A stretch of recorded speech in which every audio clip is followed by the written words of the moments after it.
Selamat pagi, saya Uka Ulandari NIM 293 dari kelas G Manajemen.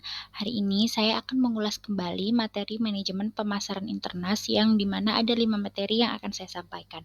Memasuki materi pertama yaitu strategi pemasaran internasional atau strategi pemasaran global merupakan strategi yang mencakup negara-negara dari beberapa wilayah yang berbeda di dunia dan bertujuan untuk mengkoordinasikan upaya pemasaran perusahaan di pasar di negara-negara ini.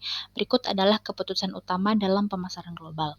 Yang pertama, memutuskan apakah bergerak ke luar negeri. Yang kedua, pasar mana yang akan dimasuki. Yang ketiga, bagaimana memasuki pasar tersebut. Yang keempat, bagaimana program pemasaran. Yang kelima, memutuskan organisasi pemasarannya. 5 cara memasuki pasar luar negeri. Yang pertama, ekspor tidak langsung. Yang kedua, ekspor langsung.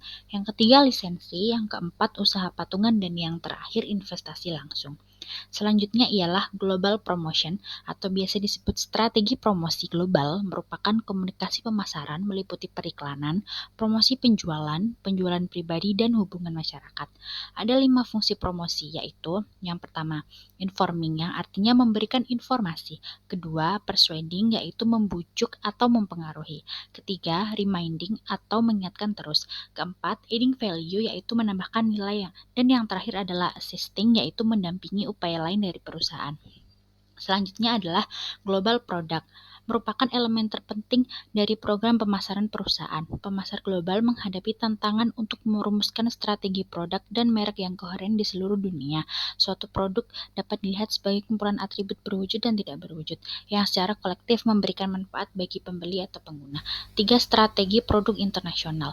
Yang satu, perpanjang langsung. Perusahaan mengadopsi kebijakan yang sama yang digunakan di pasar asalnya. Kedua, adaptasi produk.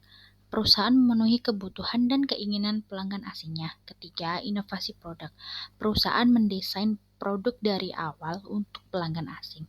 Lingkungan pasar yang mempengaruhi. Yang pertama, peraturan pemerintah. Yang kedua, hambatan non-tarif. Yang ketiga, karakteristik, harapan, dan preferensi pelanggan. Yang keempat, perkembangan ekonomi. Yang kelima, penawaran kompetitif. Dan yang terakhir, iklim dan geografi. Materi selanjutnya adalah global brand atau pemasaran global didefinisikan sebagai pemasaran pada skala dunia yang merekonsiliasi atau mengambil perbedaan operasional global, kesamaan dan peluang untuk mencapai tujuan global. Strategi alternatif dalam pemasaran global. Yang pertama, perpanjangan atau perluasan, menawarkan produk yang hampir tidak ada perubahan di negara asalnya. Yang kedua, adaptasi, mengubah elemen desain, fungsi, dan kemasan sesuai dengan kebutuhan pasar di negara yang berbeda. Yang ketiga, penemuan produk, mengembangkan produk baru untuk pemasaran yang lebih luas. Materi terakhir yaitu global pricing. Di sini ada faktor yang mempengaruhi biaya, yaitu biaya dan pengeluaran, penawaran dan permintaan, persepsi konsumen, kompetisi, peraturan pemerintah, dan tren teknologi. Teknik penetapan harga psikologis. Tambahkan atau genapkan harga. Yang kedua, lapisan harga. Yang ketiga, harga promosi. Yang keempat, penetapan harga beberapa unit. Yang kelima, harga bandel.